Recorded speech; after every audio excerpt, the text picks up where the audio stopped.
தன்னந்தனியாக நான் வந்த போது என்னை அறிந்தாளே பூமுகமாது.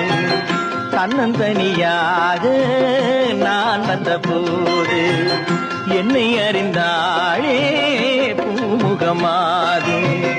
இனம் தெரியாமல்